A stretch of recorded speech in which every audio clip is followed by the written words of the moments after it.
Yo, I was gonna say here. TJ says, "Remember, kids, people are like slinkies. That mean going down the stairs is easy. It's the going up the stairs that sucks." But no. Anyway, hi everybody. What's going on? Welcome to another episode of Heavy Metallurgy Album Club. I'm Marty, one of your hosts tonight. Hope you're all doing well. Good to see everyone, and it's good to see all you fine gentlemen as well. We'll start with you, Jim. What's been going on, and what have you been spinning? Muted. Rookie mistake. I might be an old man. I don't know. Interesting weekend. I took my son to meet his IRL girlfriend, who he's been talking to from Canada for a long time. And we met them in Florida around here where they came down. And that was kind of cool. He was super happy. And also, he's playing drums with other people now. Oh, did you make the band, did he? Yeah, he's doing the band thing at his school, so pretty excited about all that. So yeah, my son's life is good, so my life is good. That's how it works. Right on.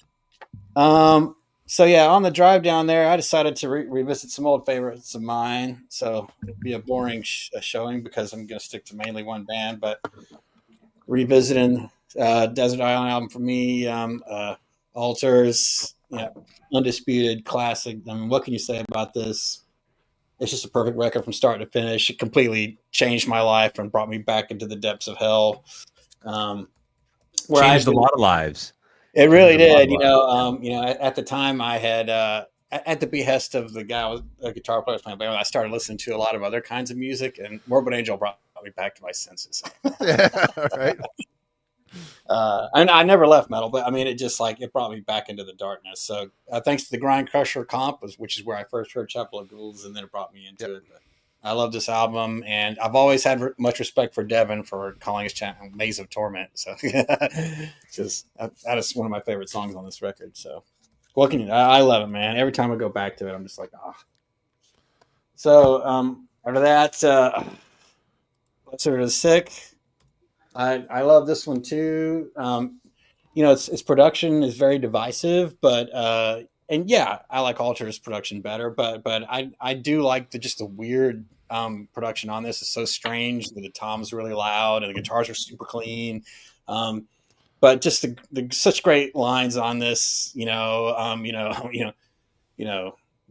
Forgive me not. This knowledge saves my soul. And an empty shell remains. And there's so many I bend my knee not but for my selfish desire. I mean, there's so many great lines on this. Like lyrically, I think David was at the top of his game on this.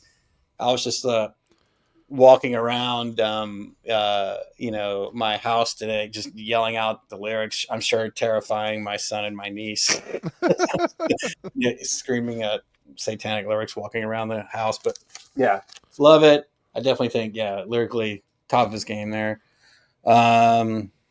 Also, in the car, listening, coming back from our little Florida meet that I mentioned earlier, listening to some Domination. Interesting thing about this record, obviously, I got it today. It came out in '95, and at the time, I was like a really broke pizza delivery guy, and I was living in Atlanta, and I was delivering like pizzas to like these like huge buildings and stuff in town, and I would get mad when like some like executive guy would give me like a crappy tip. So I'd always listen to Donna the Angry and imagine that line of the song, my trigger's on the, that was always my hate song was Donna the Angry, and kind of still is. So yeah, definitely a Morbid Angel weekend for me. And it was great to spin these again. It's been a minute. So that's all I got. Right on. Good to see you. Kellen, what's shaking? How you been? All right. So no boot or brace or anything. I survived the week without having to go in for surgery, any sort of major operation. So success on that front. But yeah, so this weekend, I had all these great intentions of sitting down and doing a couple of videos, but things started spinning and I was like, screw it. I'm just going to listen to records all weekend long. One of the biggest things that happened is, I guess you can call this a grail for me, but having the repress for the longest time over the course of the weekend, this finally arrived. It'll be part of a forthcoming sort of video that I do end up making. But this is the original Sacrilegium Witcher Nice. on Pagan Records that came in. This is the original artwork from Nice. 1996. But I absolutely love this record. It's a great record. Yeah. It's anyway, so I was super happy to get this finally in hand with the original sort of artwork there. But I was thinking, doing the get to know your collection sort of thread that's going to be going around. And that got me sort of, I thought I missed the original Merciful Metal post on it. The last one I saw come through was by Aaron the Metal Theologian, and he did it like he kind of broke it down as to how you sort of divided the records. Well, the early part of it is like records that have come in more recent years that you haven't spent as much time with. You kind of need to go back and spend a little bit more investment in. So this one definitely took up part of my weekend because it's like 2 hours long. But this is the second in the Biolume series from Midnight Odyssey. The cool cover. Wow. It's just gorgeous cover art, and the same guy does all the Biolume artwork stuff from him. But this is triple LP. Wow. But yeah, it's definitely a sitting long record. But that's kind of what Midnight Odyssey is all about. It's kind of epic black metal with some ambient stuff in there. I'll probably at a later time talk about this more in depth, but one of my favorite records from 2021, I believe. Here's one. This one kind of goes out to Logan. I don't know if you've heard this one. This is Resent, band out of BC. But this is kind of some pretty horrific sludge. I mean, you can kind of tell by the album artwork there. This is they've only put out one record back in 2020, but pretty gruesome and heavy stuff for a sludge record. This won't make the post-metal island for sure. But if you want some nasty, the album's entitled Crosshairs. It was on Dry Cough and Nerve Alter Records. And then this is another one. This is one of my favorite traditional records that came out in 21. But this is the debut release from Herzl, I believe, a French band. I mean, probably most people will reach towards like Sortilege for a comparison being French, but I think another Warlord's a good comparison here as well. So as a major reference. But this is a pretty young band. I really enjoyed this record out on Gates of Hell back in 2021, I believe. So that's what I've been spinning. Nice. Good to see you. Glad you're not broken up with a cast and all that horrible stuff. Logan, how you doing? Hey, doing pretty good. Got a celebratory beer tonight. My Instagram page, I just posted my 1,000th post, and that's an issue. I definitely have a problem with social media. Now I know. 1,000 posts later. They're all the same, beer and metal. So follow me on Instagram if that's all you like. But also celebrating a fairly successful and fun, death stream on Saturday. I enjoyed it. I thought it went well, and it resulted in me finally getting and listening to the Control Denied album, The Fragile Art of Existence. For the longest time, I intentionally ignored this one because I honestly didn't want to hear anyone sing over Chuck's music that wasn't Chuck. I just couldn't imagine, someone clean singing over the riffs of, evil Chuck. And same, dude. Actually, I stayed away from him for a long time for that reason. That same reason. And then, because of the stream, I finally tracked down a copy, and within the first 2 listens, it clicked. I really like the sound of Perseverance, and this is just a continuation of that, and kind of a what if.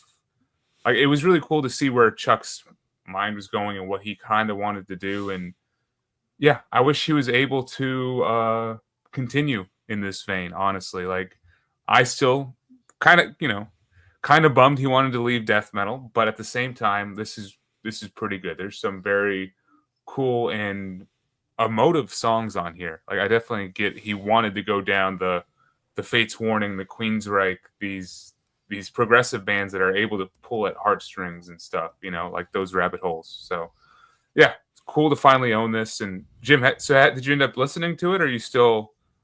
Oh yeah, I got it on vinyl Yeah. now. I finally broke down and really gave it a chance, and and I would still say the vocals are almost a distraction to me even now, but Some songs, but I do like it still. I still enjoy it, but Death is still my favorite. But I mean, the riffs are there. It's Chuck, and so I gotta love it for that. So Yeah, rest in peace to the singer. He passed away in yes, Tim Amar from Pharaoh. Yep. Yeah. Yep. And the singer does have cool moments and songs on here. So like I have warmed up to his voice, which I didn't think I would, but I like him in Pharaoh. I think he's got a good voice. That is the next I will have to check out. Yeah. But that one, I started listening to more prog metal because of clicking with, Control Denied. I kind of got in that mood. And there's some stuff on my shelves that I've barely listened to. The debut Nevermore is one of them. This is good. Mm-hmm. This is good. I always just go back to this Godless Endeavor. That's been the one that I first heard and always revisit, but got this one for a good price a couple years ago and have kind of ignored it. But tracks like The Sanity Assassin and What Tomorrow Knows are pretty good. It definitely sounds fairly 90s though at the same time. So yeah. And then new Wake album on the horizon this Friday for people who are interested in oppressive stoner doom sludge. Check it out. It's the Return of Magic, and this is their magnum opus, Voices of Omen. So if you're looking for the Wake album, this is it right here. But the Return of Magic does good as well. Logan's review will be up tomorrow night at 9:00. So be sure to jump on the premiere and check it out. What he has to say. I'll be editing it tonight. Are you going to turn around that Tool album behind you, Logan? Adam's face is bugging me out. He's looking into Jim's soul. I can't. This is in honor of their festival. I don't know if you guys heard about that. Yeah, they got booed. Yeah. I'm a huge Tool fan, but I couldn't pass up the. They got booed, really? Yeah. Yeah, you gotta look into it, Jim. They played. It's a multi-night festival where they promise 2 unique sets each night. It's of course an event thing. They have to go to. I forget where they have to go to, but it's somewhere tropical. People spent thousands upon thousands of dollars. They play the same set of the same songs both nights, and they promised unique individual. So halfway through, or right away, people were booing, and it's like the first time I've ever seen Tool with legit egg on their face. So it's kind of surprising. So yeah, I can end on that. That works for me. That makes me laugh. Anything for you, Jim? All right. Well, for me, I didn't pull any what's spinning stuff because all I've been spinning is this Månegarm and the entire Darkthrone catalog, getting ready for Friday night. So all I've been listening to is Darkthrone, which I'm going to be talking about extensively on Friday night with Brain Smasher, Roger Churvik, and Austin Lunn. So tune in on Friday, and we're going to do a deep dive into and rank the Destruction album. So that'll be a lot of fun. But tonight we're here to talk about Ynglingaättens Ode by Månegarm. This is the band's 10th full-length album. A little bit about the band, very little bit here. Månegarm is a Swedish Viking black folk metal band from Norrtälje. The name is derived from Månegarmr, a wolf in Norse mythology. The band was formed by Savena, Jonas, and Pierre in 1995 after finding another guitarist, Martin Mattsson, who's still in the band to this day, and drummer Eric Grausoy. I don't know. He's in the band to this day as well. He sings now. They began rehearsing as Antichrist, and by 96 they had changed their name to Månegarm. So yeah, a little bit of history. They've been at it since 95, so 30 years of activity. And Ynglingaättens Ode. Let's start with Logan. What were your initial thoughts on this one? All right, initial thoughts. Man, first time listening to this band, I think you've definitely talked about them a bunch. Like, for example, we did a review of is it the Singer's other band? Wormwood. Wormwood, yeah. Who To- isn't it someone from Tobias Månegarm, though? Tobias is their their live guitar player, a second live guitar player. Oh, so he's not actually in the band. No, My he bad. played keyboards on this, but he's just a guest musician on the albums. Okay. Well, I've been aware of them since then, but have had it downloaded, but just never felt into the mood. In the mood. I guess I kind of thought this was more of just like a black metal band with maybe folk elements, sprinkled in there. But upon the first listen, like, I immediately enjoyed it. It's just these melodies just right at you. Very melodic album. Choruses up at the front. Epic guitar lines on either side. Yeah. It's just a fun album. Like the central focus just feels like the pagan transition into like spring or something like that, and that kind of hit what's going on weather-wise here. Like, it's been absolutely gorgeous.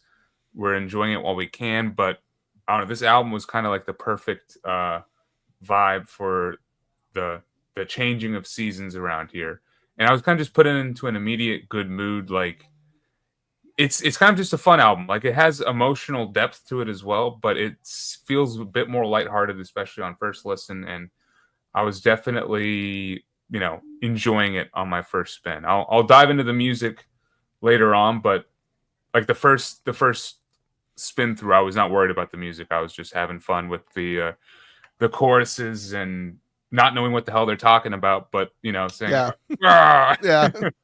To Valhalla, let's go. They make it hard for us dumb Americans to sing along to it with it, because I definitely want to. I try, but it's all, yeah.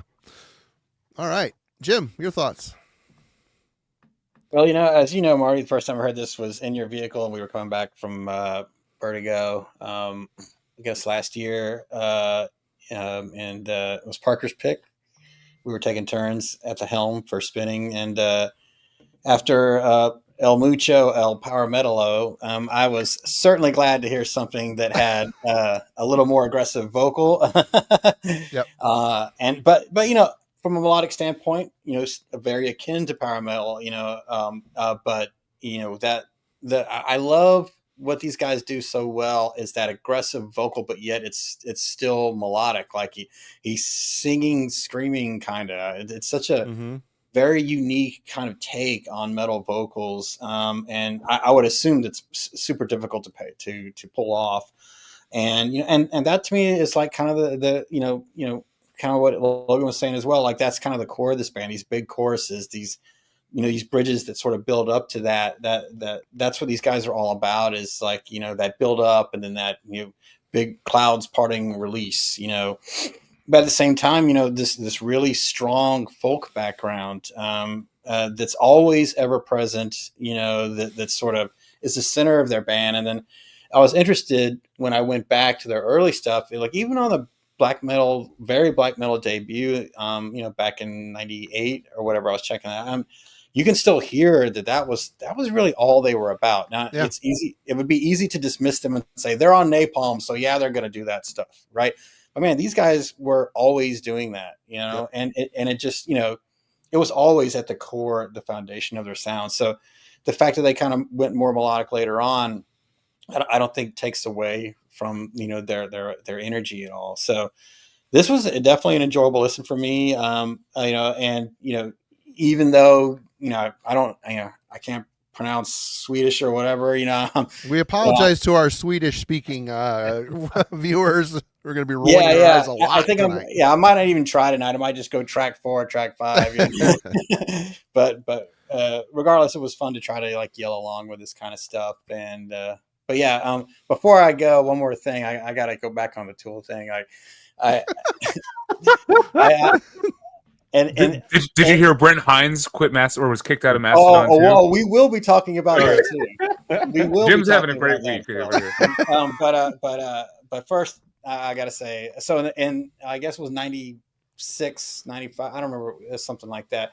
I saw Tool at the Lollapalooza, and that was a great show. They They played really well. It was really entertaining.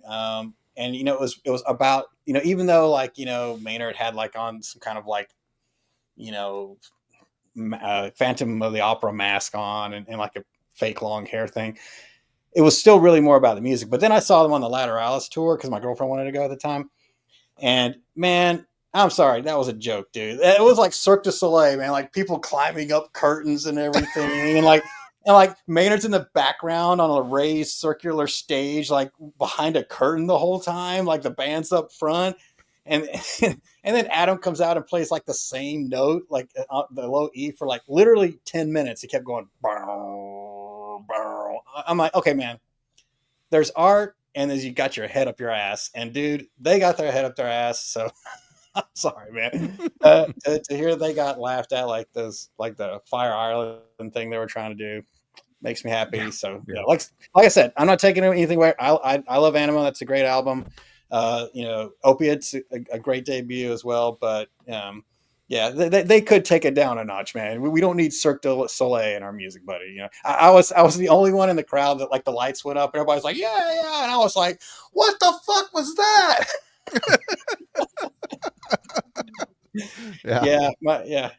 Me and that girl went together very long after that.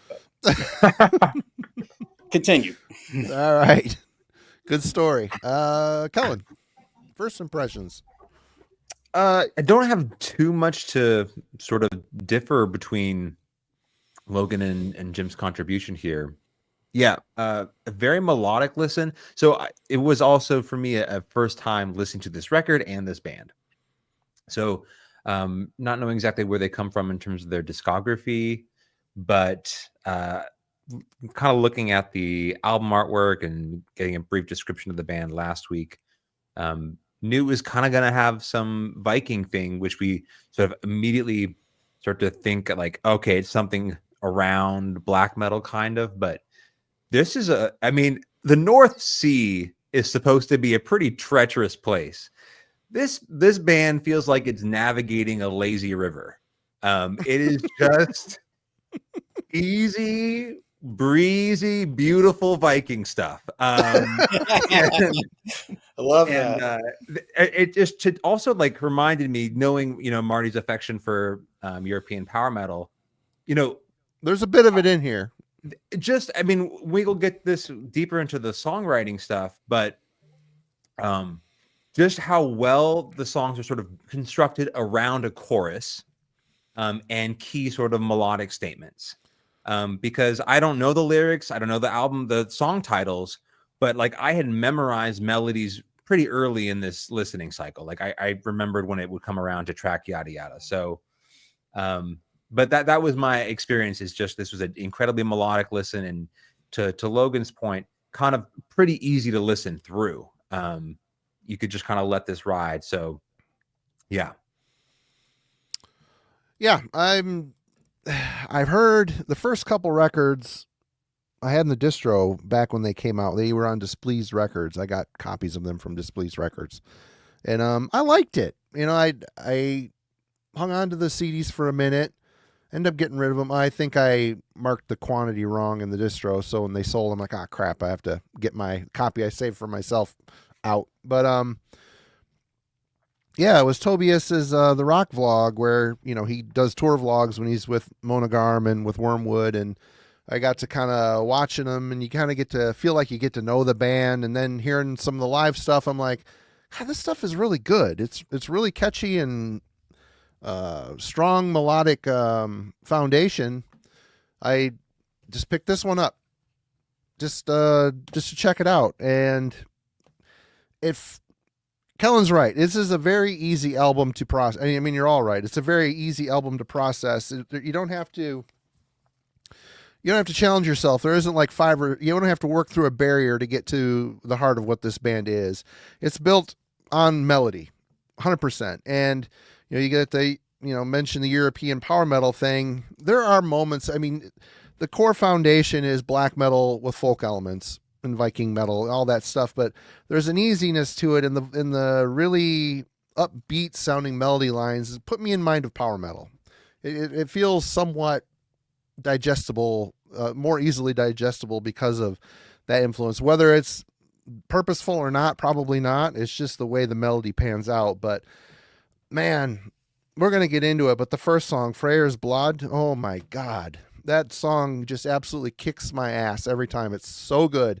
And the rest of the album they put their best foot forward on the album with that one, but the rest of the album is so listenable after that and so good. So yeah, I ended up buying everything. I've got all their stuff, some EPs and I got all the shit, all the bells and whistles. So they're a band that, thanks to a rock vlog, Tobias's rock vlog, it got me into this band, and I'm a fan, total big fan. But did anybody have a question, or am I going with this? All right. Okay. Viking metal found a worthy home in Sweden, Norway as well, with important bands like Bathory and Enslaved, laying down the blueprint for many other bands to follow. Having roots that go back to 1995, Månegarm arrived at the right time and have endured the decades and all the passing trends, all the while remaining true to their stylistic core. Even though this band may not be reinventing the wheel, how do you think their music fits within the Viking aesthetic and the Scandinavian scene surrounding them? What do you think has been the main source of their longevity? Logan, we'll start with you. You're still the young guy, so you got to go first. Oh, love this moniker. Yeah, I mean, I kind of threw this together quickly, but for me, the main reasons that they've stood the course and I guess the test of time is they really haven't cheapened their sound. It sounds like, I haven't gone back in their discography like you have. I did check out one of their earlier albums. I believe they're self-titled. It's the one with the wolf and the moon. Yeah, yeah. That one has some English on it. There's some English songs on there. Yeah, probably why I checked it out. It sounds basically the same. It's relatively similar. Yep. They've probably been true to what they actually want to write, and they're not, trying to do like a folk metal checklist. There's been an issue I've had with folk metal in the kind of the modern era, the past like 2 decades, I'd say, and it feels like it's more of a traveling circus or group than an actual band. It's like, well, we got to have the flautist. We got to have the synth and the keyboard guy. We got to have the violinist. We got to have this person, that person. And by the time you're done, there's so much, put in. They try to put it all in every song and justify having all these members in every single song.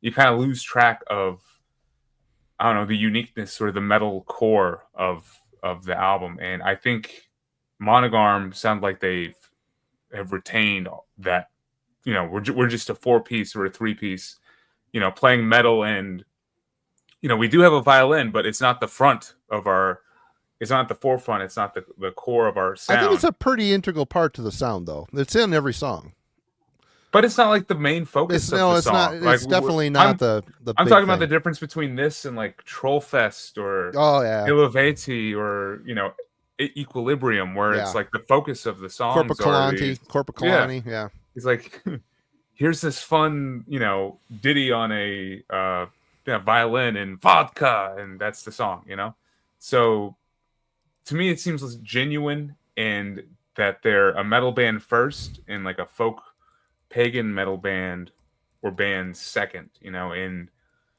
I don't know, the songwriting is definitely there too. So I would take this band over any of the other bands on Nuclear Blast and Century Media for sure. And I feel like that was your question. I might have missed a part of it, but yeah, the question was loose anyway. Loose.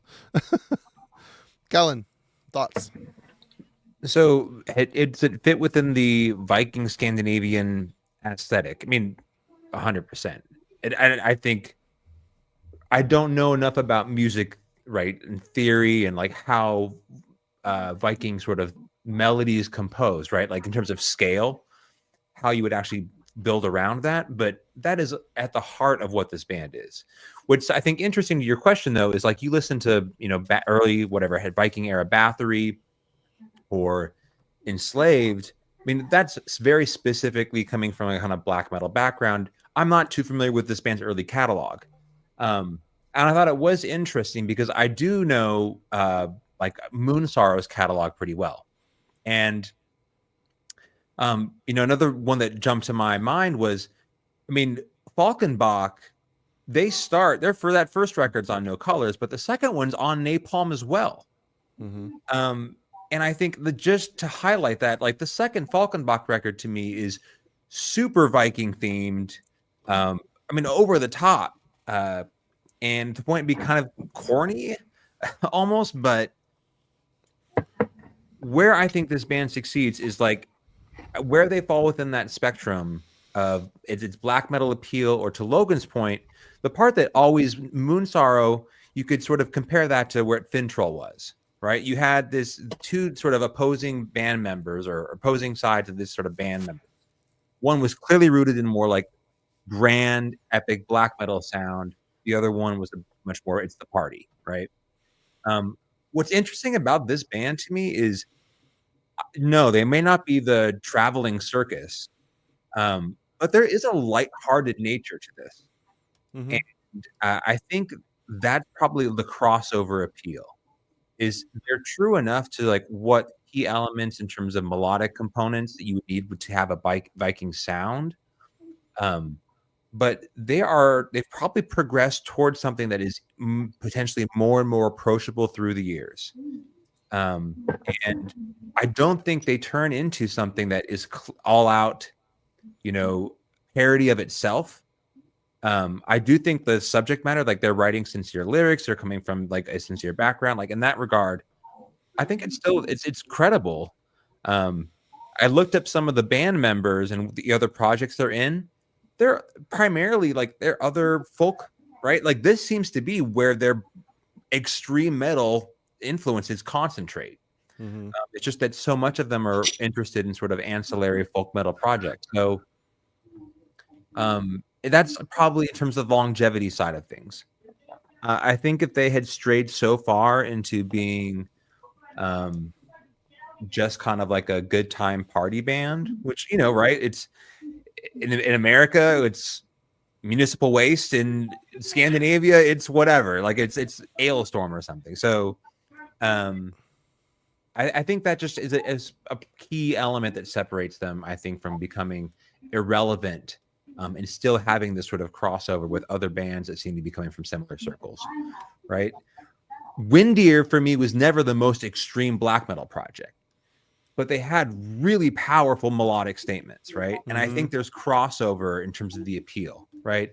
They're sort of establishing, like Enslaved, pagan melodies, and then they're holding on to that and then putting it into a much more sort of like easy to digest sort of song structure. I think that probably is why they've been able to sort of retain some longevity. Right on. Jim. So yeah, I think the guys have already kind of nailed it. Where they fit in is, I think, kind of like a gateway band into heavier things. Devin said, give this to anybody first getting into black metal, and he's right. I mean, this is kind of an entryway into the darker realms because it is very accessible. The choruses, they're not. It's not like it's AOR or anything, but they are like very sort of like familiar in the melodic trek that they take. But there's nothing wrong with it when it's this well constructed. It's just really professionally done. Everything is just super solid. There's no like a single point of failure or weakness in here in the performances or for my taste, like the composition. So, I think that that's okay. I think it's, okay to, not be listening to Disaster all the time. You know what I mean? Sometimes you just want to, rock it down the road and hear something that just rules. And I think that's kind of what this is for me. If I want to, throw on, something, like, Gorgoroth's Antichrist afterwards, I can go there, for some pure Norwegian black metal. But this is a good kind of, sunny day metal band that still has enough like,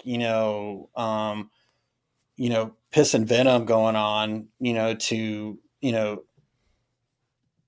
make it feel aggressive, and it doesn't feel like, weak at all, man. And a lot of that has to do for me, like that with the vocal performance. I mean, it is just so like, when he's just like going all out, on the verses and stuff, before like the really accessible choruses. I mean, I just feel like he really means it. He's just like, rah, it really comes through really well. I mean, it's got that same sort of just like throat tearing black metal aesthetic that I really gravitate towards. And so it just, I mean, and the way it segues into the chorus, the way he kind of like, kind of like twists his voice to get more melodic in preparation for those. It doesn't like leave you hanging. You feel like you're being carried along for the kind of, journey that he creates with his vocal performances, and the music, the guitars are always there. And in many cases they're buttressing up the vocal lines, the melody lines of the guitars are like right there behind it. And filling up that space, filling up that void, and making it seem even bigger and thicker than it would be otherwise. So, I think that there's a place for this in the pantheon of Swedish Viking metal. We can slow it down a little bit, and we can hear our creaking ships and be, entranced with thoughts of war, with, listening to the Corthon, which is great. And there's a time and a place for that. But there's also a time and a place for just, driving too fast and listening to Månegarm. And it's a good world when we have both, Yeah.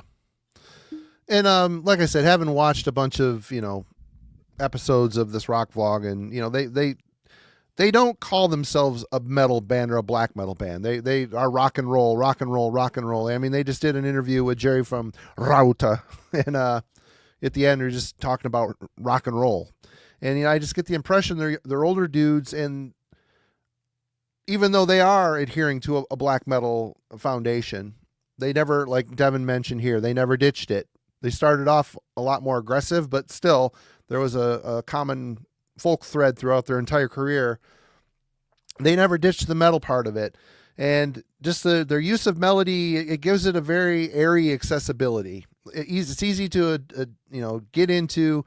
They take this out on the road. They assemble, there's three of them at the core. I think Martin, the violinist, is also a main, although he's listed as a, guest, but he's on all the live shows. He plays guitar live too. They go out and they play. I just checked. They got like 36,000 monthly listeners on Spotify, which is that a good compass? I don't know, but that doesn't suck.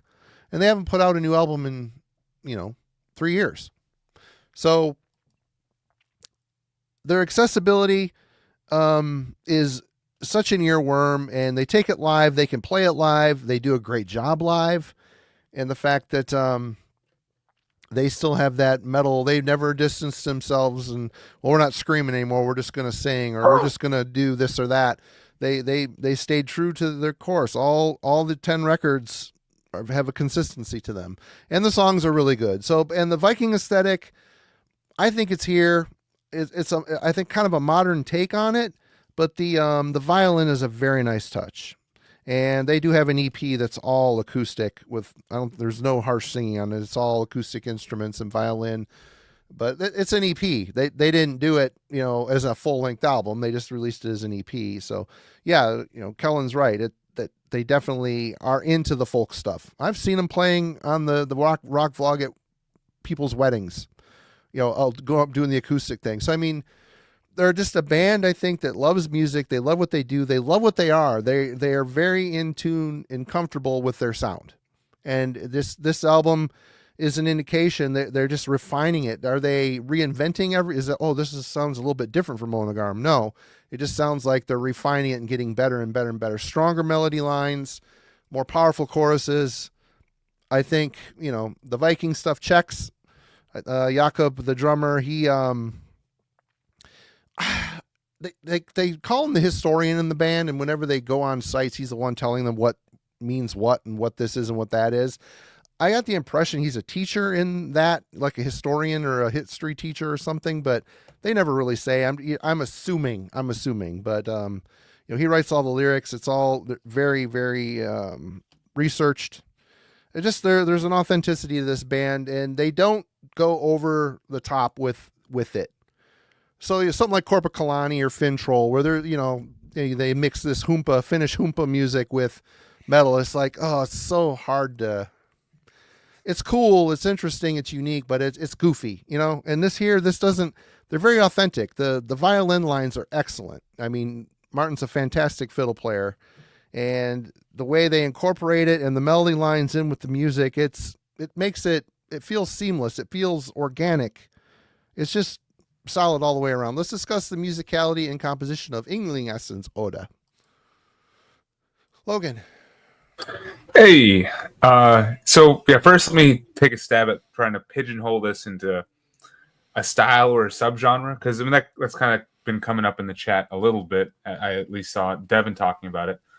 Like, I guess initially I was thinking they were like a black metal band and like listening as if you would listen to a black metal band, but they're not, even at their core. I don't know if they are. I mean, they definitely have black metal elements, and it's always fun to hear them break into these blast beats and just super harsh vocals and really propel the song forward in that direction. But I think at their core, they sound just more like they just want to be a heavy metal band, and write these epic European melodies. I guess you could call it power metal melodies. I didn't think of that. To me, it just sounded profoundly European. It's got like this sway, like you are on like a rocking boat or in like a inner tube on a lazy river. Inner tube on a we'll stick with that analogy. The lazy river of Månegarm, and I think that works more, and that's what like the core of this album is that vibe, that like fist pumping, tubing heavy metal, and yeah, it works for like the whole album. They really kind of stick in that lane, and I don't even know if I would call them a folk metal band, because I think they're more than that, as I kind of addressed with my earlier comments. Like, to me, a folk metal band, it feels like they're trying to incorporate the folk instruments more predominantly. And here that they do, and they occur, but it's not every single song, and it's not the focus of every single song. In fact, it's not really the focus of any of the songs. It's the folk, vibe. It's more of this melody that is changing hands, like the violin will start, then the guitar will take over. And then when you get to the chorus, it's like that same melody just echoed back by, I guess, the whole band sings it's a hook, along, but melodic hooks. Yeah, it's just these epic, like, heavy metal hooks that I think go through. So at the end of the day, I think with the Viking theme and just the vibe of the music, like it feels like it's definitely European. To me, it kind of feels like a pagan heavy metal album. That's kind of, and I've always struggled with like what is pagan metal and what is not, that kind of thing. But I don't know, this is kind of where I would place that.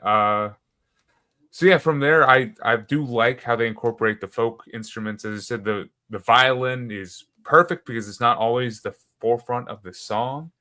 It knows how to come back a little bit, and it does feel a little lower in the mix. Or maybe, I don't know, someone said, did they down-tune the violin in the comments? And I don't know if that's possible, since I'm not a violin player, but I believe it if you told me they did, because it just sounds a bit more earthy and not, up here kind of sounding. So it just sounds more natural. And yeah, I enjoy the incorporation of all of the folk elements here. I'm going to take a second to hop on a soapbox about an instrument. You guys get to do this whenever saxophone comes in, your music. You get to hop up and be like, this saxophone, what the fuck is it doing?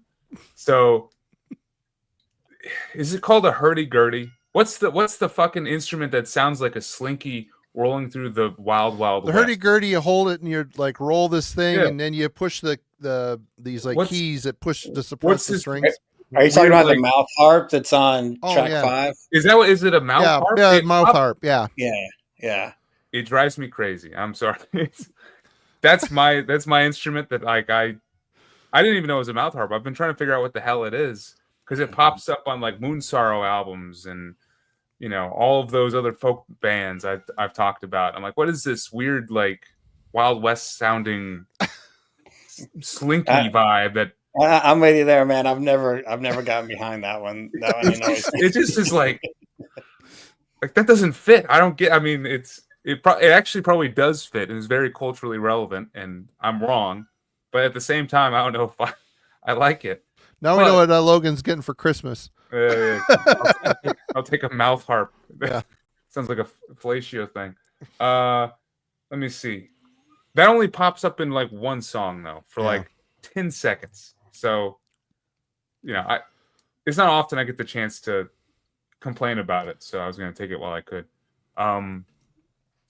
So good job, Månegarm, on that. And then the last highlight I want to mention is just the vocals overall. There's such a variety in the vocal performance. A lot of Jimmy variety. already talked about it, but he does these rasps that are like straight black metal, but then he has almost a death metal growl at times too.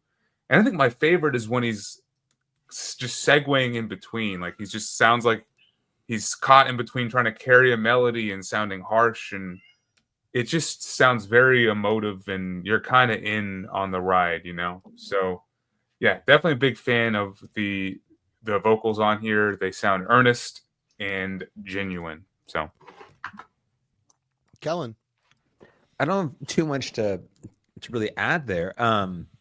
I do think it's interesting.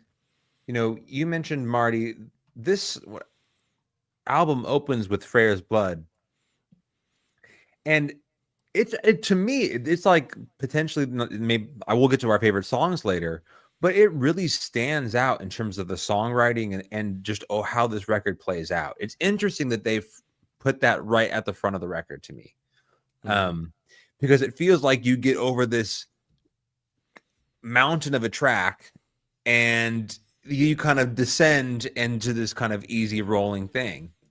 The rest of the record actually plays out nice and smooth to the point. I think it's Vida Vetter, the 7th track. Like I almost lost my floaties on that one. It's like the most. It's jarring because of how metal it is. Like it opens with a bit more aggression, and it kind of shook me out of my like comfort zone. I do think for me to the power metal thing that I want to include here is just how much. Yes, we're going to talk about the melody, and we'll probably bring that up several points, now in the end of the show. But also just how, yes, I'll agree with Jim's point. There's something about like how different languages allow for different kind of vocal performances. And I think there's something in us being able to sing or scream in Swedish gives this record, or, and the vocal performances, some leeway in terms of how to attack a vocal style. I think they did a great job. Logan brought up how this sort of multifaceted vocal approach. I think that plays out, and being able to do that in Swedish it adds to the experience. I would agree with that. I think it's just something you have to, like, when you're thinking about vocal performances, how languages sound fundamentally different. And there's inflection in different points on how a consonant and vowel works. That sounds like, I can talk to that in depth in a way a linguist could, but I probably, it should be mentioned that aids, I think, in somehow the vocal performances work out on this record. Yeah, but I think, I 100% agree with Logan's statement. When we get to production, I'm interested where Logan is, because I think we maybe have very different opinions on the record. The guitars and the violin for me are, especially the lead guitar specifically, or melodic portion of lead guitar work, and the violin are very much front in the mix in my mind. So are the vocals. The vocals are very loud in the mix. Right. Yeah. Where I actually feel like the rhythm, we'll get the production later, but the reason because Logan made the point how guitar lines and the violin seem to sort of, interweave, right? And I think that's a big part on how melodies, to Jim's point, they end up sort of building on top of one another. They find all these different ways to sort of combine sort of different elements within the band to drive home, which is like a key melodic phrase.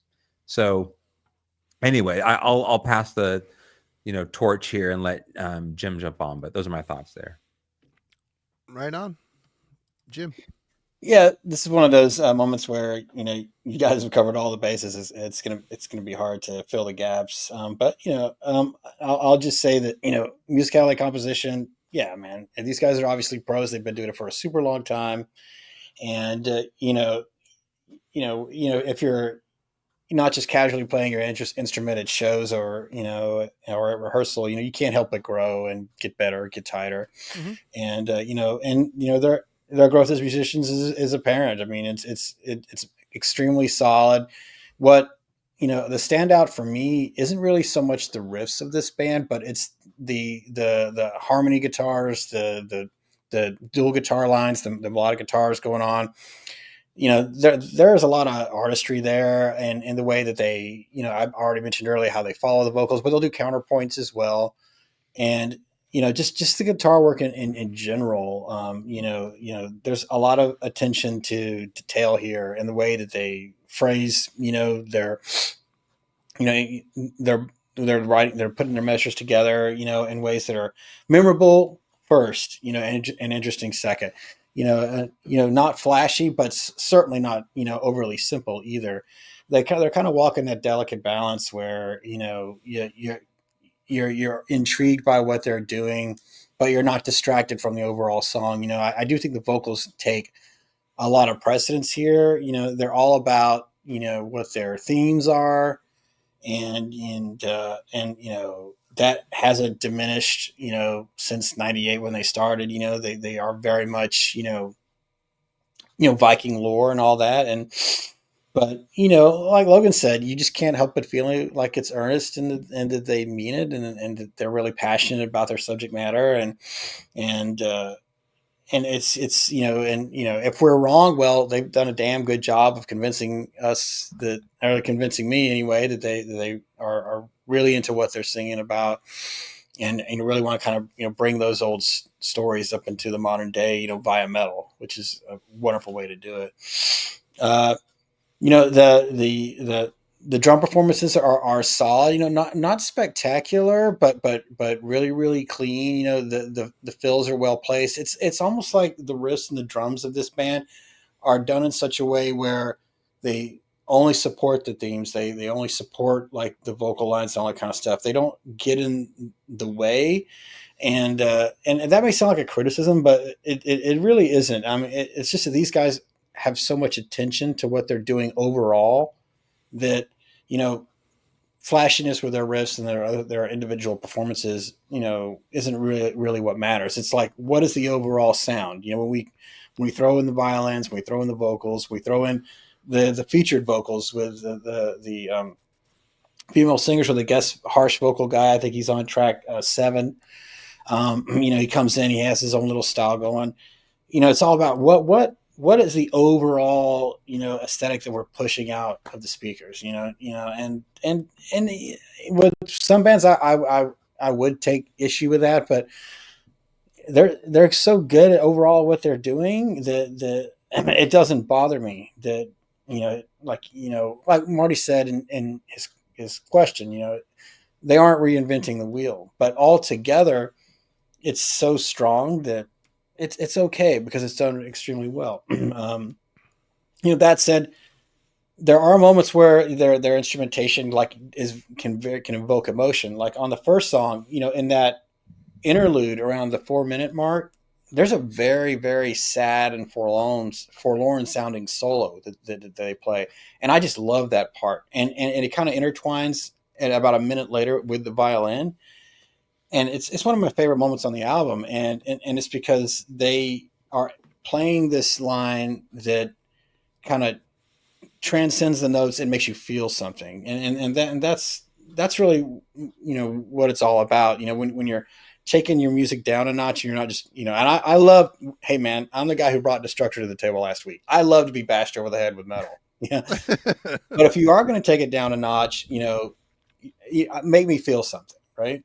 And in that moment they do. And there's other, like really great moments all around this record where they do that. And also moments where they just, like, again, pedal to the metal, windows down, just rock out, like on, Alan's Sonar or whatever, track 6, that one's a very black and roll feel, which we feels all like know. Satyrcon's Now Diabolical album, kind of. Exactly. Same I kind mean, of you riff, guys know yeah. I love that, so that's exactly what I thought. I was sounds like newer Satyricon. I like it. Yeah, just exactly what I thought. Actually, I think I wrote that down. But but even that, memorable chorus, some rolling double bass. But yeah, a lot of different vibes, a lot of different textures here, but they never stray away from their themes. And even when they're like just, kind of making you feel good and making you feel happy, they always sort of interject some emotion somewhere, even if it's brief. And I think that's what, like, gives them a bit of an edge over a lot of Napalm bands. Musicality and composition. Well, Kellen touched on the point that he thought it was strange they put that Freyr's Blood at the beginning. We say start strong, end strong. It's the best song on the album. And it's a monster. And the thing that's really cool about it is, after hearing it, my brain exploded. Like, wow. I listened to it like 4 or 5 times in a row the first time I heard that song. It's so good.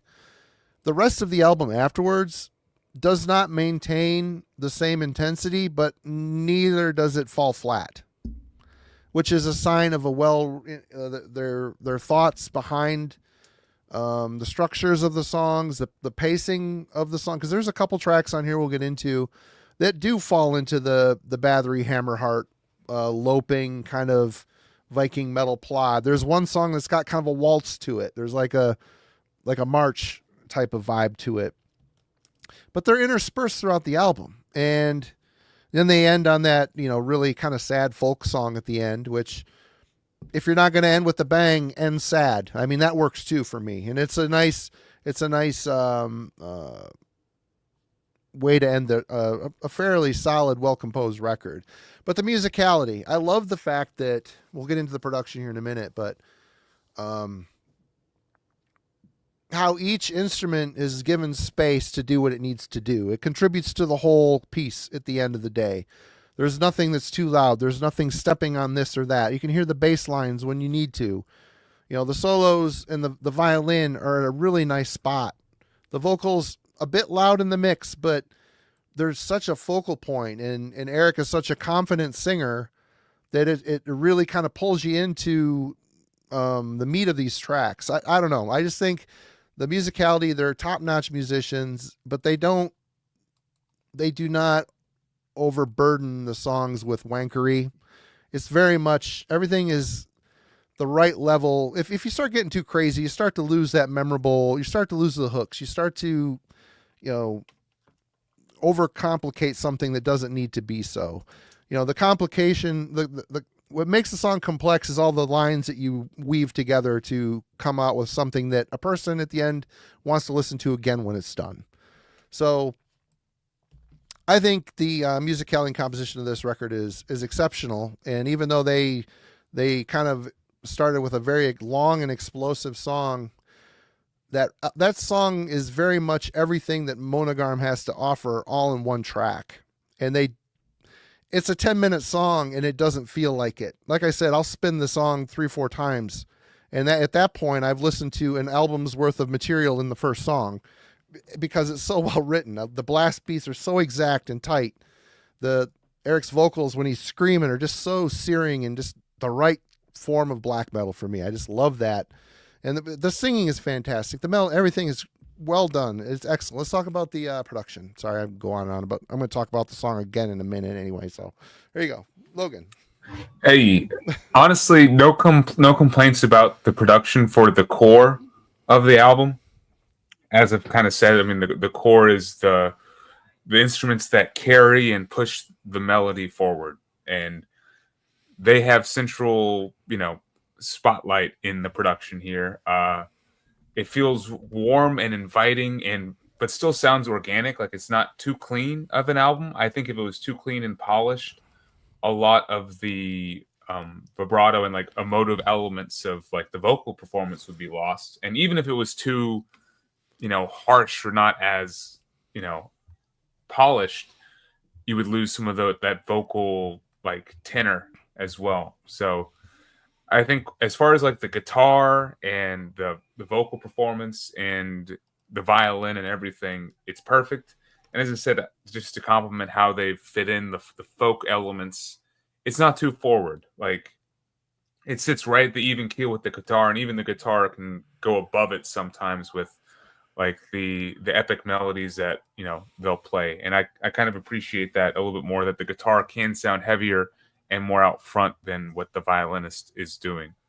The vocals, of course, are the center point, and it really, whenever you get to the chorus, it just feels like everything is more up front. Like all of a sudden you're with the band and, in the chorus, with them swaying back and forth. Where are we again? What part of the water park?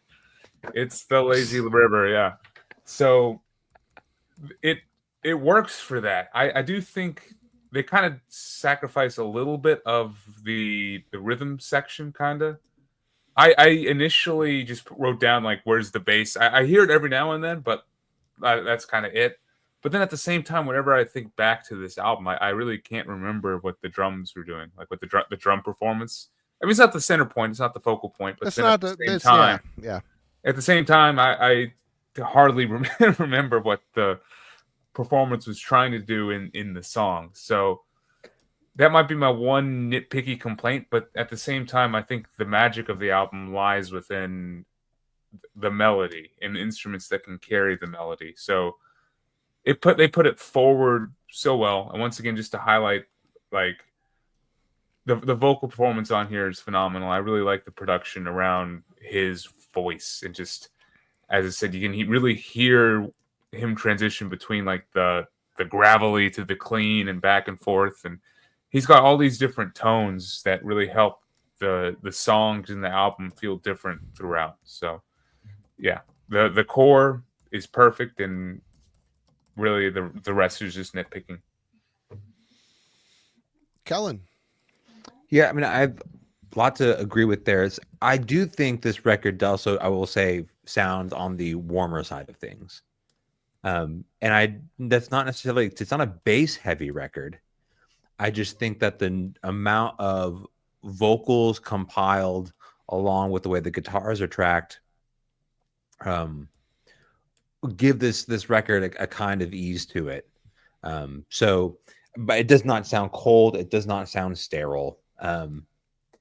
I do think the rhythm section, to Logan's point, is deeper in the mix. It's not a rhythm guitar record. It's not a bass. It's not a drum record. You are here primarily for the vocal performances, to get to the chorus, to enjoy the melody that carries you through that moment. And then you have the big payoff, right? And that reminds me of European power metal to a large extent. It's You're going to have this hook, to your point, that some of this sounds like a waltz. There's like a certain cadence to a riff. Right. One of the things we often talk about is sort of dynamic, like contrast during the course of a song. There's not tons of it here. A lot of these have like a very simple refrain that they just will sort of carry.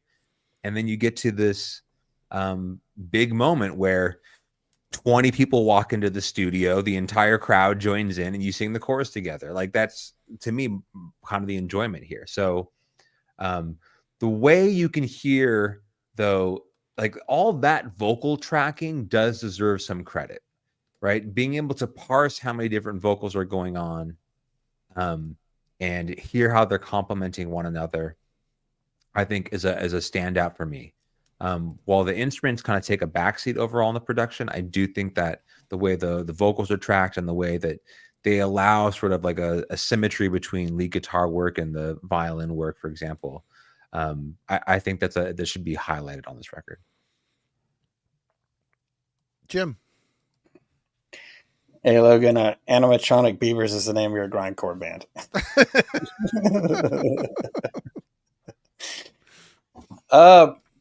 Production. Yeah, this is my one ding on the album. You know, we all know I love bass guitar, and man, I just couldn't hear it anyway. Anywhere. It wasn't like Injustice for All bad, but man, it's pretty buried on this, and that's always a little bit of a subtraction for me. So I kind of wish, I think that there was definitely with sort of the bombasticness of the vocal, they could have pulled that back a little bit to have a little bit of bass in there. I mean, I know, and I agree with Kellen that really that's what you're here for with Månegarm. You're here for the big choruses, the sing along vocals, and also just the great black metal screams. I mean, the scream that opens up Freyr's blood or Friar's blood, however the hell you say that is amazing, dude. He's like, I mean, it gets me every time. You know, Yeah. as I was listening to this album on repeat, getting ready for tonight.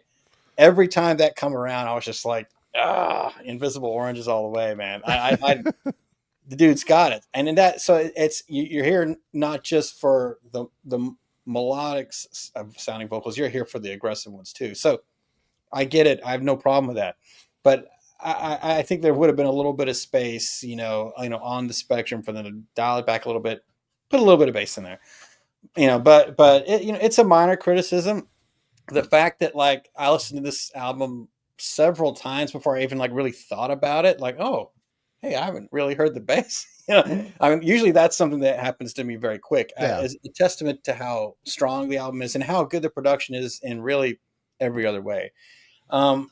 I do think, I agree with Kellen that in every other way that the album doesn't sound sterile, but I do feel like the drums do. They sound a little too clean for me. There's something about they're real, but they almost sound processed. They're too perfect. I just want a little bit of edge there, and I think it would have really helped, kind of, made up a little bit for the lack of bass guitar if there was a little bit of roughness about the drum sound. But again, these are nitpicks. Neither one of these items were like, okay, I'm done with this record. Just some things that I feel like you can take something that's really great and you could make it a little bit better, and that's kind of what I mean here. Like, hey, you know what? And listening to their other albums, because I did, I kind of let it play. I just hear a kind of a shuffle of their older stuff. Though I listened to the entire first album all the way, but they do push more into that realm on their earlier on the albums, kind of in between the very first one and this one. Where there's more bass here, there's a little bit more of a raw drum sound there. So possibly this was just a decision on their point to kind of, okay, let's see what happens if we just go full Pro Tools and make this thing spotless. I mean, it's just not my personal preference, but and I do hope they kind of get a little dirtier, put the bass back up there later on, but it's not a deal breaker. And if you guys haven't or listened to any Månegarm at all, I don't think that should be a reason or should dissuade you from checking this record out, or really any of the ones, because like Marty said, there's a very strong consistency in their discography here.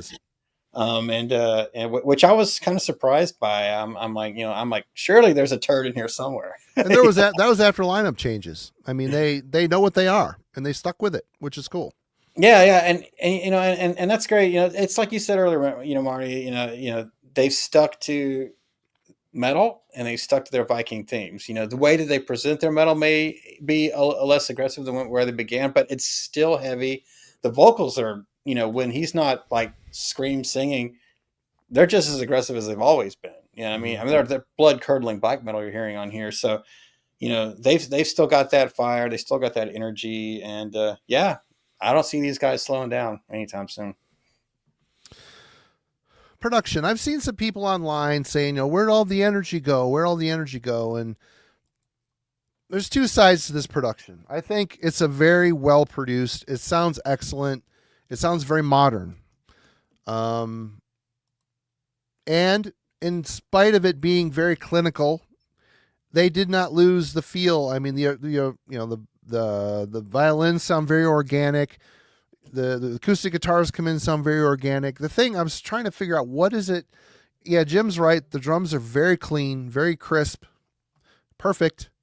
But if this album, if this is a line, the sound is a line, they took the aggressive parts and they took the acoustic elements, they brought everything to here, all the way across the board. In the mastering or whatever it is, there is not one instrument that stands. I mean, there's no peaks and valleys in this sound field. It's very much straight across the whole. I know I say this a lot, but I really noticed it on this.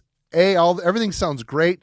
The cleanliness. The one thing you notice, the guitars, when they're doing the tremolo picking like in Freyr's Blood, it sounds sick black metal, awesome riffs. But then when they do like the palm muted crunch, dent, dent, dent, dent, there's no low end to it. It's very sharp, very digital. It sounds digital, like like they used a plug-in or whatever, which they probably did. But not a slam. You hear the crunches, it's like, oh. But then when they start layering in the drums and the bass and the violin and the vocals, it's gone. It's like, okay, everything together, mixed together makes sense. But for people, I think if there was a little bit more dynamics in the sound field, maybe mastered it a different way, made the drums a little more roomy as opposed to tight and organic and modern, it would have allowed some of that excitement that people might be subconsciously thinking they're lacking. Because really, it isn't the songwriting. It isn't, especially that first track. If you sit there and listen to that and say there's no excitement in that song, there's something. You might have a spider laying eggs in there or something. I don't know what's going on, but that song is a very exciting, well-written, amazing track. And a lot of the songs after it, the subject material, the actual songs they've written aren't always super exciting. They're just more of a mood piece, a feeling, just some good melody lines. It isn't all blast beats and blood curdling, pensive sky gazing. It's a very well considered album. But I think in this case, the modern production is a benefit because everything can be heard. It's a very professional, excellent sounding record. And on the other side of the coin is a curse for the fact that it kind of skimmed off some of the excitement off the top of, the sound field. But that, again, very nitpicky. I didn't come into this album for the fucking sound production. I came into this album because the songs rule. Favorite, least favorite songs? Kellen. All right. So the opener. So Freyr's Blood. I mean, that, to your point, just it opens and it is the sort of dramatic. It is the most diverse song in terms of the composition. Like it starts off with something that was very familiar to me, and then as we got deeper into the actual song, I thought I got deep, like a greater glimpse into what this record was going to have for me. I had in store. So just I think it's the longest track, but also the most diverse track. And it's just a great sort of like introduction to this band if you have not heard them. The other one that really stood out to me is, I think, track number 6, Own Sonar. That one goes along. It's got once again, I like the diversity in it. I think it starts a little bit more aggressive. It ends up becoming a bit more the back end, kind of open, doing the melodic thing. But that one on the back end of the record is what really stood out to me. I really don't have any complaints with the track listing. It's like because all of them share certain sort of key characteristics for me. So I know Mar to be able to sort of wax poetic about them in depth, but I think it's the 4th track where it's like this. I think it begins with a woman singing. It's an interesting. That's Eric's daughter. Yeah. Yeah, it's an interesting sort of folk turn on this record vocally. Mm-hmm. And as much as like it's a softer sound to this, much like the closer, I did enjoy at least a break. And for people who potentially wanted this band to be something a bit more extreme, like you're in the wrong place. If you want something a bit more melodic with additional sort of vocal touches. I think I actually enjoyed them here. So nothing really to complain about. I think most of my sort of detractions from this record will probably have to do with the sort of lack of dynamic sort of change throughout the track listing. There's too much of it that kind of operates within a very sort of comfortable zone. But if this is a place that you want to hang out, like there's a lot to enjoy here. All right, Logan. All right. Yeah. I mean, I love the order of the track listing here and just how it plays out for probably well over half of this album. Man, the opener, Frere's Blood or whatever, is, I mean, it's already been hyped up a lot, and I'm just going to start heaping more on. It's such a unique and cool choice to open your album with 10 minutes of wall to wall. This is my sound. Like, this is everything we do.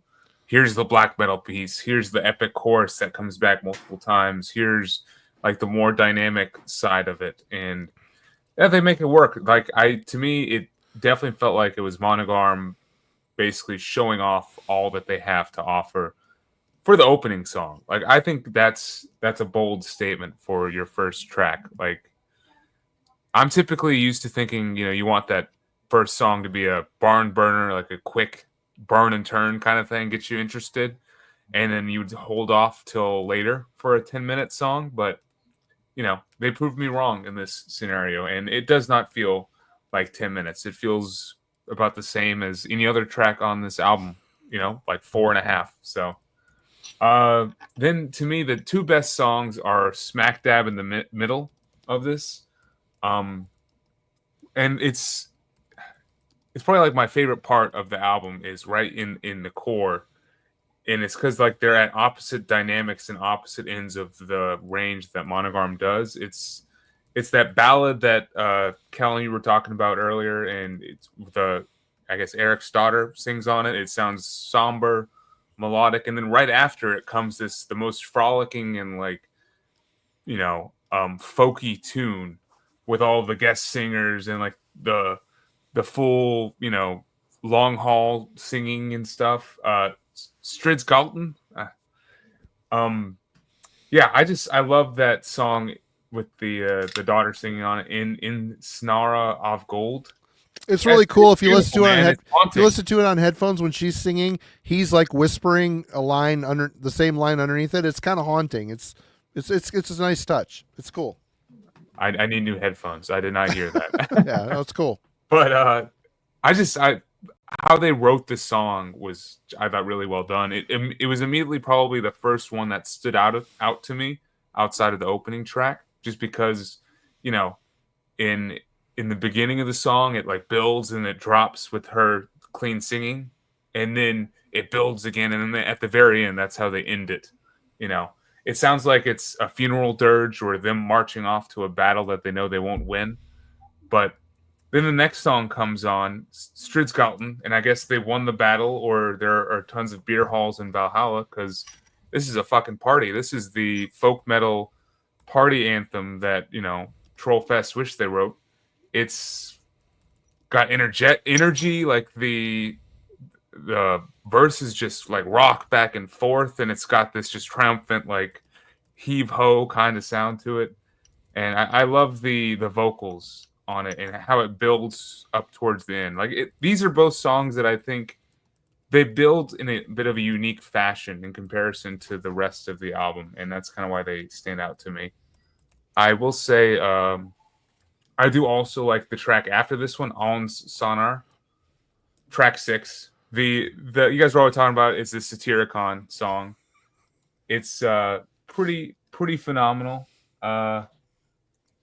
And it just kind of brings the album back to earth, to like the core of the sound after like the two middle tracks. And then I want to say there are no bad songs on the album, but at the same time I start to lose my like focus or my ability to recall what the songs are after track 6. And I kind of wish it didn't end on like the sad, like,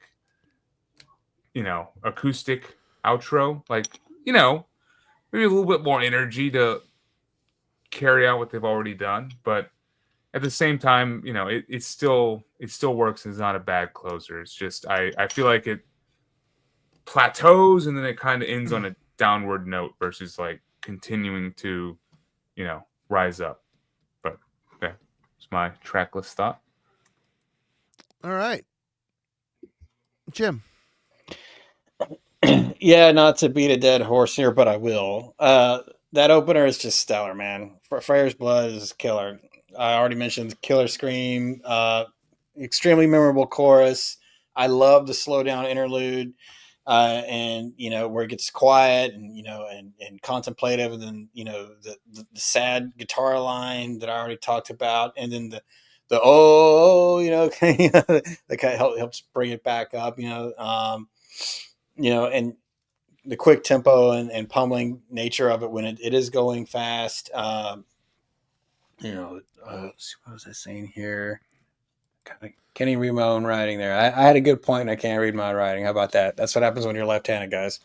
But anyway, but yeah, anyway, that song, obviously awesome. We've already talked about that. I also like track 7 a lot. And I'm going to try to say this one, Vita Vetter. I'm going to go with that one. But Nailed it. Yeah, that one has kind of like that slower mid-tempo black metal kind of a feel to it with rolling double bass, and it's a really darker sounding song. It's a great contrast with the rest of the record. Awesome vocal is always on this one, and then and I like how like it's rolling along. It's got this great tempo, and then it just goes super slow, and then the chorus comes, and so when it comes, it's almost like unexpected. You know, with this rolling, really dark and kind of evil sort of verse, and then this big chorus. It kind of stops, and the big chorus comes, and it's a great sort of like dark light contrast there, and yet another great killer scream comes in the song about 3 minutes in. Every time that song comes on, I kind of perk up there, and Strid's Galton, like even though the mouth harp, I'm with Logan, like it annoys me, and any other metal band, whenever they do it, I'm always like, oh god, I can't wait for this part to end. Like it's just a sound that is not pleasing to my ear. But all the Odin screams on this one, like save it from me, man. Odin. I'm like, yeah, man, Odin.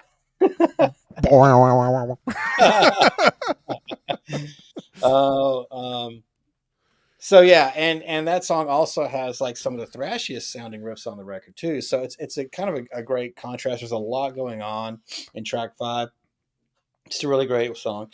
Obviously 6, Black and Roll. I'm here for it. I enjoy it. So here's what I'm not a super fan of. Like they close with like an English version of track 2, the Wolf Heart. That's not even on my CD. So it's not? Okay, so that's a bonus track? That's okay, a bonus. That's a bonus thing. Well, they end on the folk thing. We wouldn't even talk about that thing. Because I don't count bonus tracks when we talk about albums. So, but before that, then, and this is what I was going to lead up to after talking about that, but we'll just strike that. Is I don't like that it closes on a slow song. I'm never a big fan of that. Now, is it well executed? Yes. Sad. It's a sad song. Yeah, the guitar and the violin together, the duet. It's a ballad with a male and female vocal. It really works.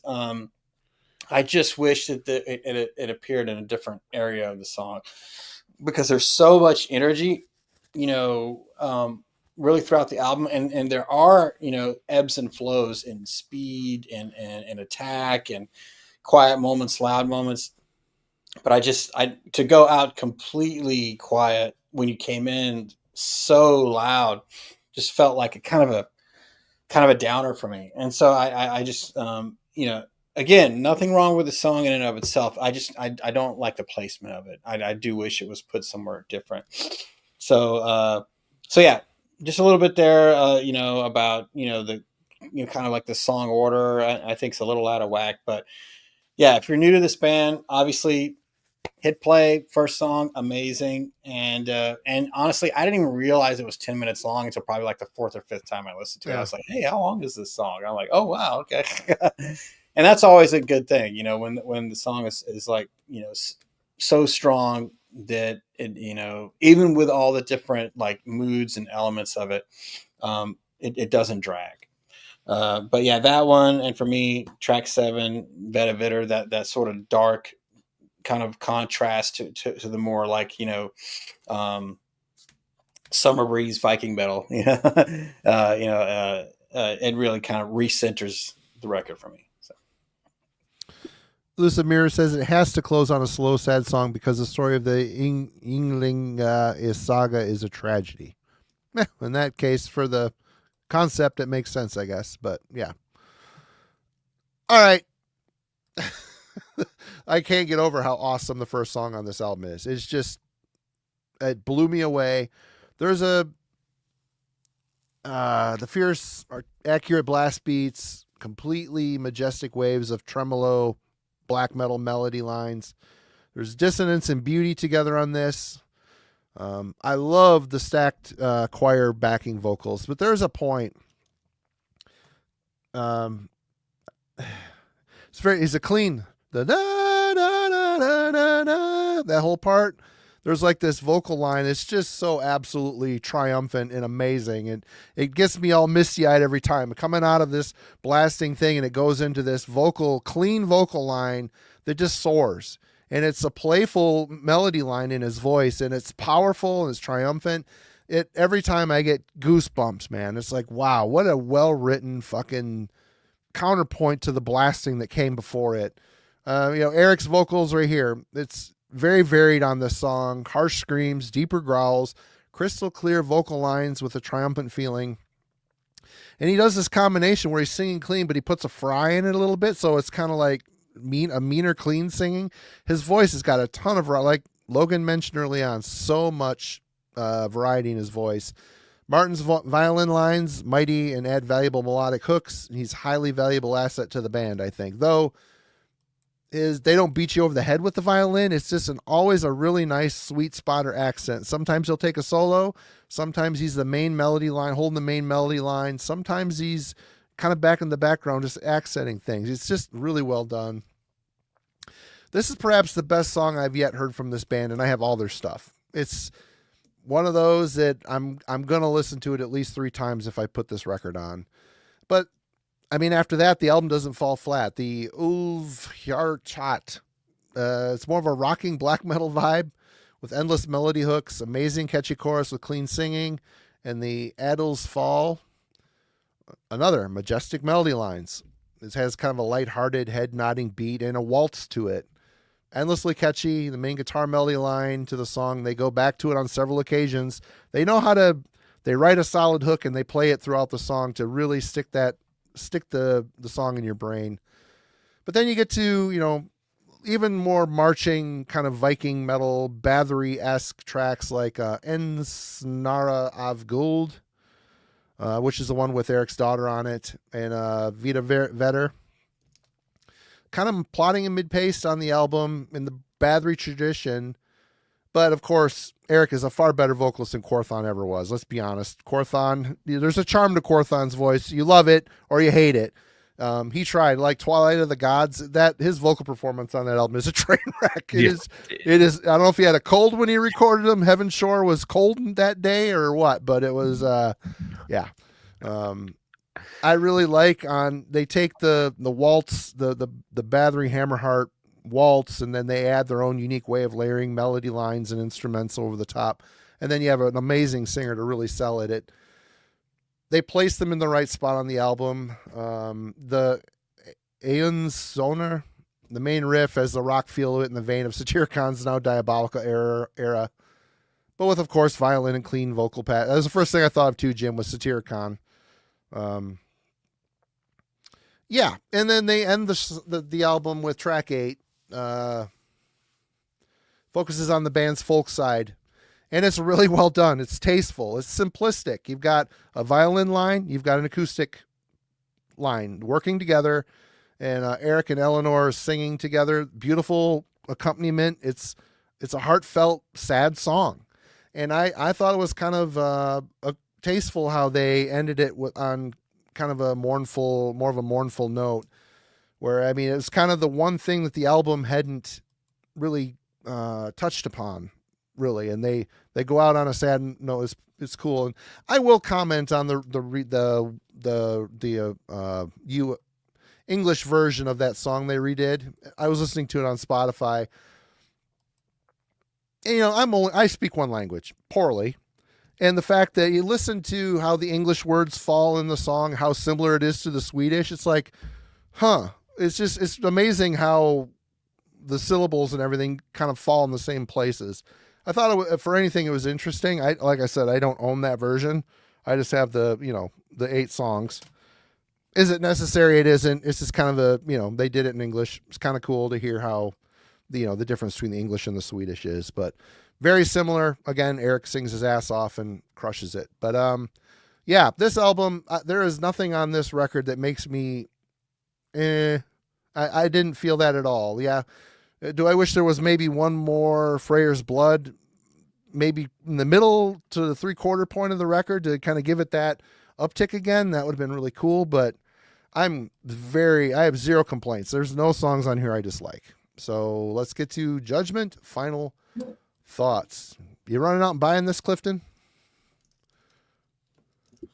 I'm thinking about maybe starting a little earlier and then leading up to this one, because I've listened to this one so much now, and I feel like returning back to it after starting earlier in our discography would be the way to go, because I'm kind of intrigued about what came before now. I've listened to this one quite a lot, but yeah, it isn't a bad thing. So that's kind of what I'm thinking, is I'll start earlier, but I do want to get something of theirs, because this was a fun listen all week. It was super enjoyable. To your point, there's no duds on this record, and there wasn't like a moment like where I felt like I'm not in the mood right now for this. I need something else. Like whatever the mood was going on, like it just somehow worked, and which is really cool to say. So yeah, man, I think I'm going to give this an 8.5. I really liked it a lot, man, and it didn't get boring to me as I kept going. So yeah, I will be acquiring their material and find my way back to this one later on. So cool.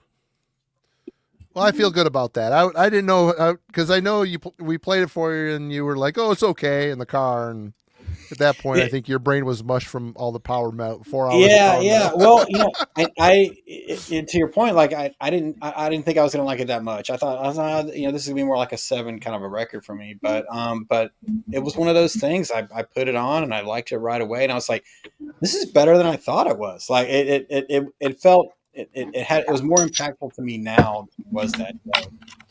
Just kind of like hearing it like on its own, I think like, made it stronger sounding for me. And so yeah, I enjoyed spinning it this week for sure. Right on. Kellen. Yeah. So would I go out and buy it? No.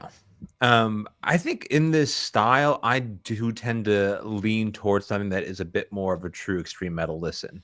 Devin's in the comments, and you're making comparison to Moon Sorrow, which on some level I can see that, but that band still, to me, the threshold is always, first and foremost, are you a black metal band?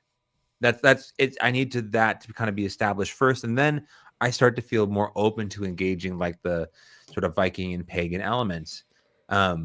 This band to me, blurs that line, but by no means did I find this like offensive or cheesy or whatever. Like, this is it's like, if you listen to something like that and the extreme metal elements of it tend to push you to the side, and you want something that's a bit more like melodic and approachable, this band will 100% do it for you.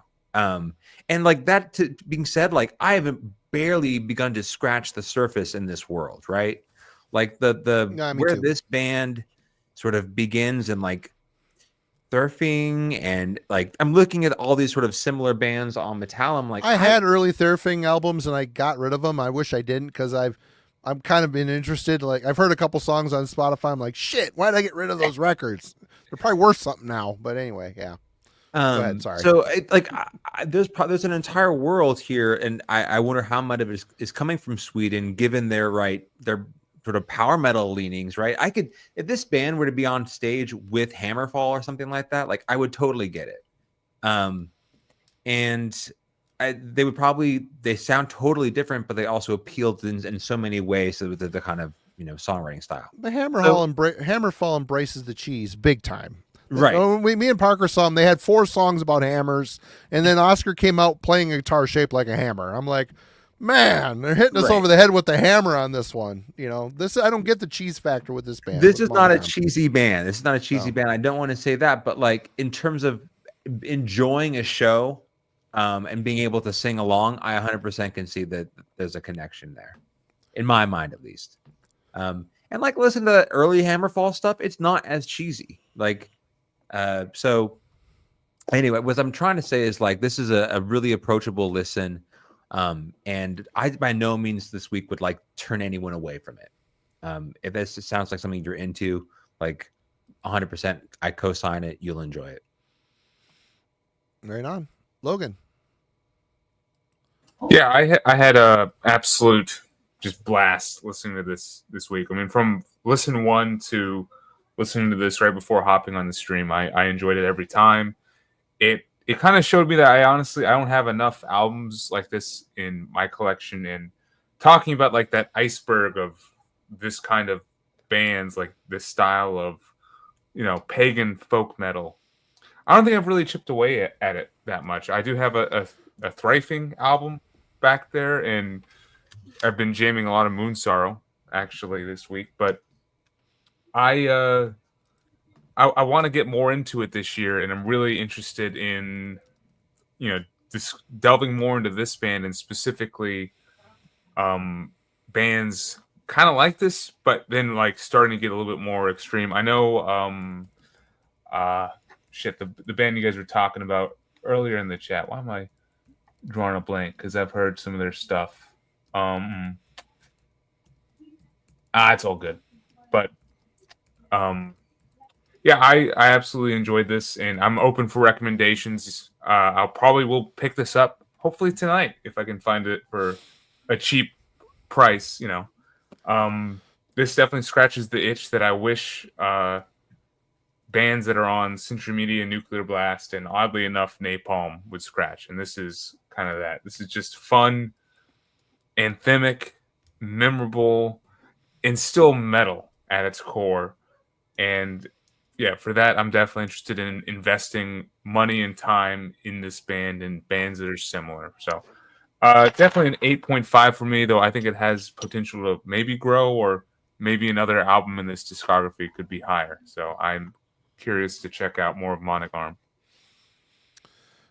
I picked it, obviously, and I've listened to this album a lot. I love this record. I really like this band. Don't know what to say. I think they're just excellent musicians. They write really good songs, and they appeal to a lot of different musical styles that I appreciate all of. You got Kellen mentions the European power vibe. There's a little of that there. There's black metal in there. There's folk in there. All of it together. They manhandle a lot of different styles and effortlessly seem to bring it all together to a product that is fun to listen to. It's fun. It's fun in a non-cheesy way. You know what I mean? Because some of the stuff could be too much over the top. They don't. They walk a perfect line. It comes from a place of heart, emotion, and authenticity for me. And it's a very varied, well-written album with a lot of emotion in it. And yeah, it's a 9, maybe a 9.5, but I'd say a solid 9 for me all day. And again, it's a record ever since I've had it, I've been spinning the crap out of it. Don't get tired of it. It just kind of fits every mood I might be in at the time. So yeah, hats off to Månegarm for, after 30 years, still putting out killer music. They don't seem like they're losing. They haven't lost the muse. It's still very much a passion, and it appeals. Their songwriting is a strength. So definitely, I'm looking forward to new material from them, and hopefully someday I can see them live. Who knows? But yeah, that's it. Who's did we have a little foreshadowing from Jim here? What's going on are you picking this week, Jim, or is it somebody else? I was last week. Oh, was it? That's right. Who's picking this week? Is it Logan? Oh boy, here we go. We're gonna have Bong Jizzer. That's a good idea, and I'm bummed I didn't think about that, man. Maybe next time. Maybe next time. So there, as Kellen kind of mentioned earlier, there is a vacation I'm going on, in about a week or so. Going to Post Metal Island. Jeff at Gas Mask and Hand Grenade. We're going to Post Metal Island, and guess what? You guys are all coming with me, and I'm also probably going to fill a TJ shaped hole in the stream. God, well. Why would you do that? Is he paying you? Are you on his payroll somehow? Hey man, are you his tutor? Money. I got Sending the Plague Fever T-shirt his way. Okay. Hey, look at this, guys! It's a Post Metal album, but it's a space themed one with. It's a collaboration, Cult of Luna and Julie Christmas, Mariner. So there we go for next week. Good luck. you might need it. How long is this album? 2 hours. Probably. I got the feeling It's not. It's 50 minutes. Oh, 50 minutes. It might whatever. Feel like, 50, might feel like 2 hours 60, to some of you. So. Yeah. Mariner. Is it just a self-titled? No, I'll type it in. Type it in, because I'll be asking you Monday. What the hell is the name of that shitty album you picked? And I will answer. I like some Cult of Luna. I'm good with this. I'm cool. Hey, okay. There's hope. Did you say Julie Christmas? Okay. Yeah. I prefer Neurosis and Mike Thanksgiving.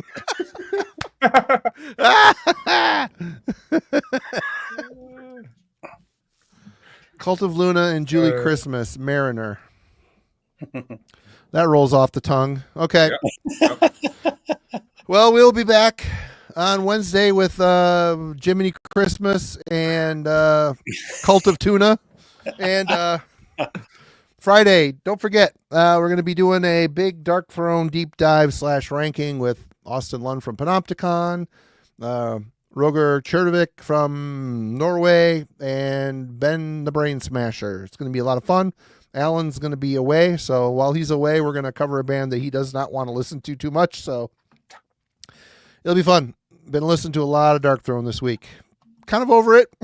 Ready to move on. I don't know if Jiminy Christmas and Cult of Tuna is it, but we'll get there. It'll be fun. Cheers. It'll be a good conversation. It is the opposite, so. Right. Anybody have anything to add? I mean, Logan's got a pretty killer death deep dive he did on his channel with his brother. Kellen. Kellen's going to be hobbling around. Yes, I might just get buried in records this weekend, but yeah, hobbling around. Next week I'll have something here for you. I know I do have a review I need to get for you this weekend. So cool. Yep, I got one. I got to start editing tonight of Logan's for sure for the new Wake album. And Jim, what you got going on? Anything coming up that you want to throw out there? No, I got a bunch of stuff that Kellen and Logan sent me, and I've listened to it because I've been super busy this weekend and with work. But I acknowledge your contributions and thank you. And I will be checking all that stuff out, guys. Thank you. A week from Friday, I can probably throw it out there. Alan and I this past Sunday shot a Friday episode with Ian Christie from Bloody Roots on Sirius XM, and Sounds of the Beast author and Bazillion Points publishing owner. We had a nice conversation. It'll be a lot of fun. It'll be up a week from Friday. So all sorts of fun stuff. Oh, and I do want to mention one last thing. Yesterday, Jeff at Gas Mask and Hand Grenades did a deep dive on Psychotic Waltz with our friends Jeff Wagner and Hunter Ginn. So definitely go over there and check that out.